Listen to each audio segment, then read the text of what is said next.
I want to show you a picture that my friend Teresa recently posted on Facebook. I don't know why, but this really moved me.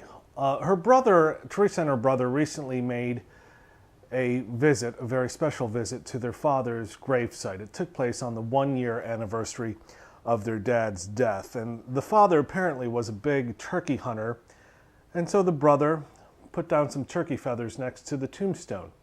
And then the two of them got on lawn chairs, cracked open a beer, and had a drink with Dad. I'm not sure why those pictures hit so close to home.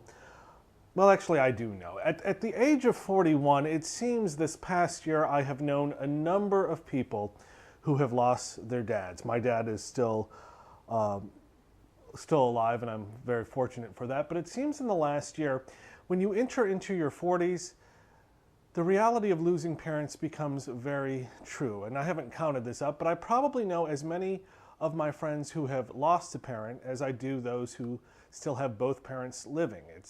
We've crossed over until that threshold where the reality is very much true. And I know on this week, because in most cases it tends to be the father that was lost, I know that this week is going to be hard for a bunch of my friends.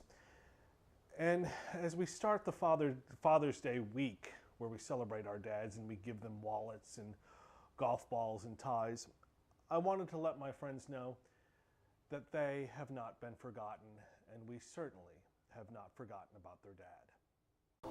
All of these pictures are of friends of mine who have lost their dads. This last year has seemed particularly tough. I have seen the post and read the tributes. "Daddy went to be with Jesus last night," wrote one. For some, like my friend PJ Agents, it must have been hard to watch. Her father, Virgil, battled a form of leukemia so rare that his image was actually used in an awareness campaign. How do you watch someone you thought your entire life was indestructible, turn frail and weak? It must have been hard. For others, like my friend Jenny Maple Hollis, it came without warning. Just a few months ago, she was texting her dad back and forth. She told him that her son, Jacob, had just won a debate tournament. The grandfather responded with a congratulations, and then the text messages stopped.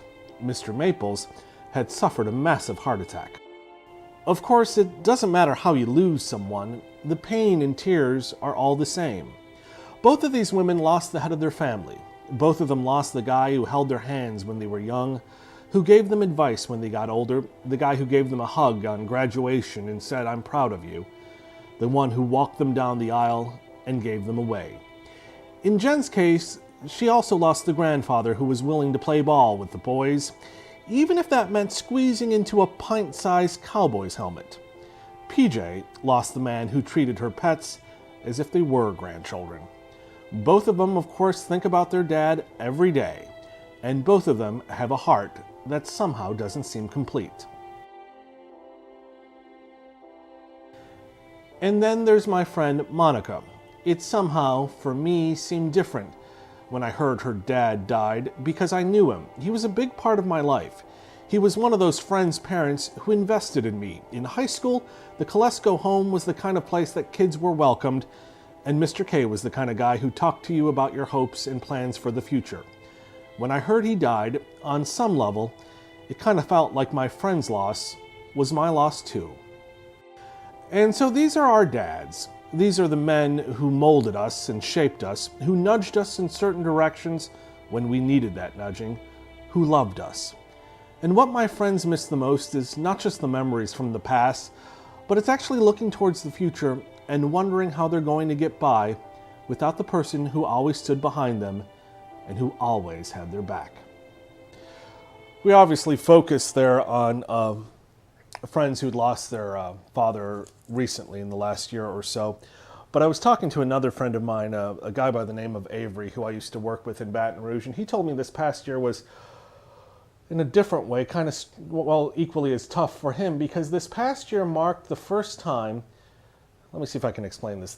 This past year marked the first time that he will have been alive more years without his father than he was with his father. His father died, I think, when he was 18 years old, 19 years old. Avery now turned 37. And so there was this, well, I've been alive longer without my father than I was with my father. So he's been thinking about his dad a lot this year. And I bring that up to say that regardless of when you lost your father, I know you never get over the loss.